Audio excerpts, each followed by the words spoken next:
So I played something that I was teasing a little bit earlier. Went through it.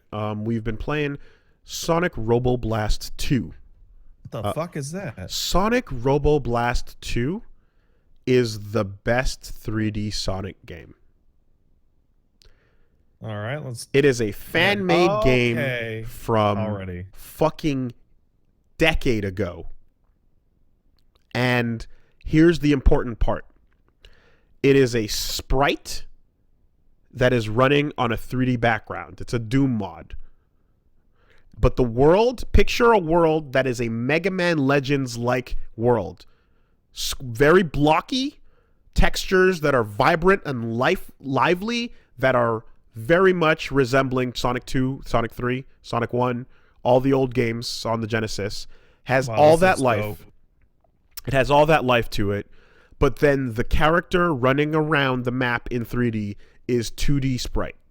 And that 2D sprite, you can rotate all around and see magic. There's a lot of different axes for this fucking sprite. Magic. You can fully run through that world. And here's why. Here's the thing about it, right? It's a work in progress. It took them years to get it looking that good. But that, to me, represents an alternate timeline for early 3D platforming that we didn't get. You're watching gameplay footage? I'm watching a boss fight, and I'm like incredibly impressed at the air control you have, which negates the need for like the light speed dash homing attack that every 3D Sonic game has to have. So in this case, the homing attack is it's not a homing attack. It's just a dash forward, but it only dashes in the direction the camera's facing.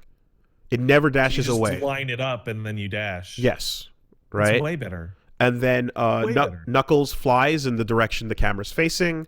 Everything is kind of like that, right? This game represents an alternate pathway in 3D platforming that never happened. We could have seen the earliest 3D platformers as from the N64 and the Dreamcast days. We could have seen games that had sprites on a vibrant 3D world instead of going all the way into adventure or like early bad 3D that ages poorly, you know? Like thank God that Super Mario 64 is such a good game on its fundamentals. Yeah.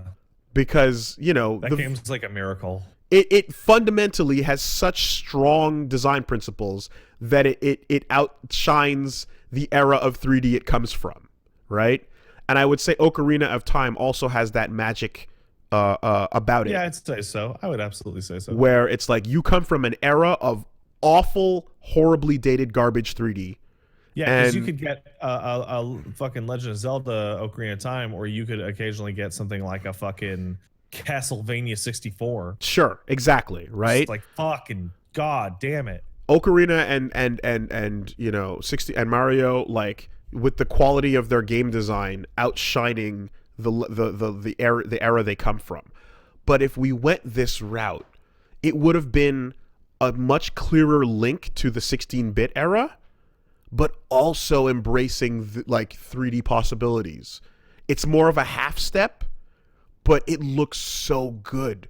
Well, considering a full step got us garbage like Sonic Adventure, that's fine. If we went in this direction instead of Sonic Adventure, it would have been great, because eventually when we would go to Sonic Adventure, we wouldn't, like, you know what I mean? It wouldn't have been so creepy and weird with some of their, like, the way their mouth moves and the, like, some of the technical, like, weird shit about it, despite the fact that, like, some parts are still very cool. We love that soundtrack. We love some of the goofy, you love to hate it in some cases. But there's some shit that's so fucking turbo jank that you're like, man, if we went this way instead. I don't think we necessarily need to get to Sonic Adventure. No, I disagree. I think 3D Sonic has been a total wash. I disagree, but I do think that Sonic Robo Blast represents an alternate timeline. Sonic Robo Blast 2, excuse me. And it is, to me, the best Sonic 3D game Oh, just yeah. because it Very hits likely. you. It hits you like those Genesis games. And the music, guess what? Fucking incredible soundtrack. The amount of love put into this over that decade I've been describing, Hmm. tons of characters you can play as, tons of secrets, huge maps, right? So the maps are massive, and this is my only like Yeah, flaw. I've been watching like a video the whole time, and it's this like canyon map, and it's fucking gigantic.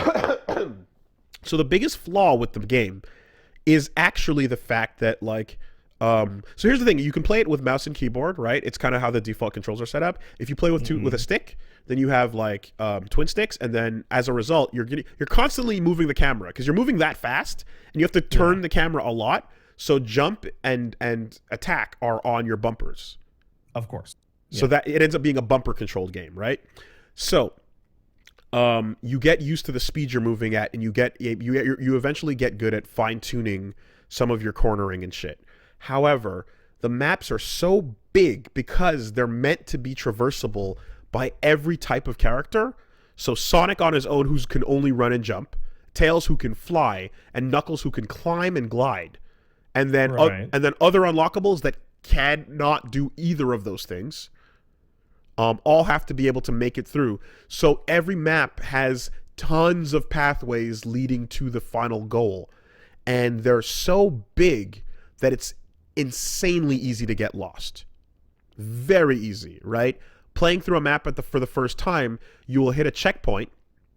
And what's nice about it is every time you make your way to a checkpoint, let's say you hit checkpoint 3, if other characters had checkpoints 2 in different areas of the map, but we get to that third one, those are all lit up. So you never, if Oh, fantastic. you encounter a checkpoint that is already lit up, it means you didn't go here, but you didn't have to. This is backwards, right?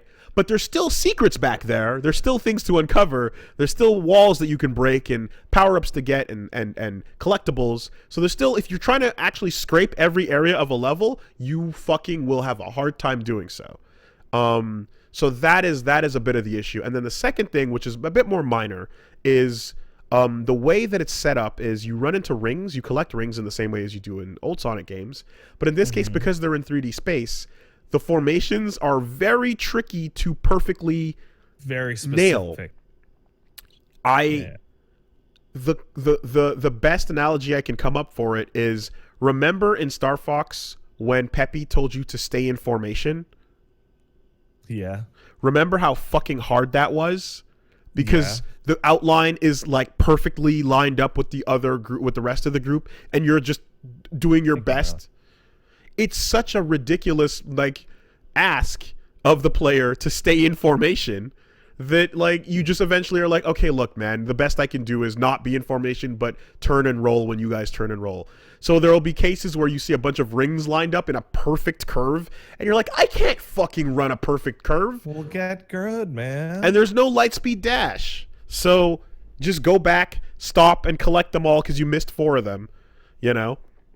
But anyway, the rest of the game is phenomenal, and it goes places. The levels are just, they evolve in a really nice way. It's a very complete package. You unlock more after you beat it.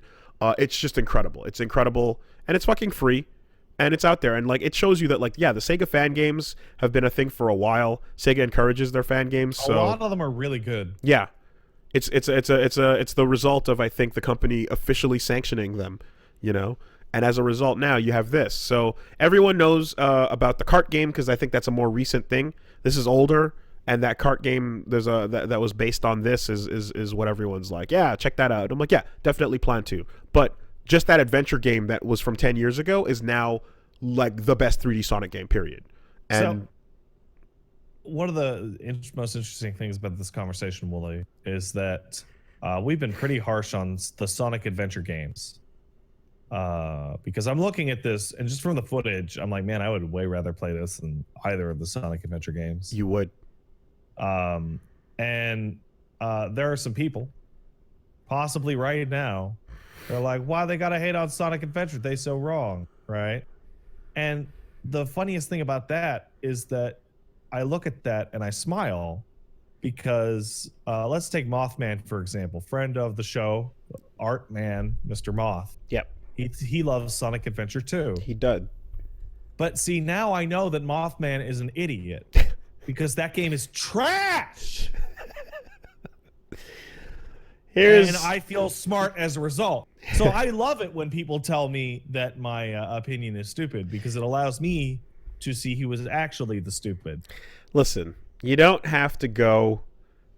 You don't have to delete the whole thing because there's some endearing jank. Soundtrack's okay. There's some endearing jank and memories with Sonic Adventure 1 and 2. However, you don't even have to go into Big the Cat or the Chow Garden or any of that shit. It's just a game where, however you feel about it, you put it next to Sonic Robo Blast 2, and it kind of melts in the sunlight. Yeah. It kind of does it's kind of a zombie in the sunlight.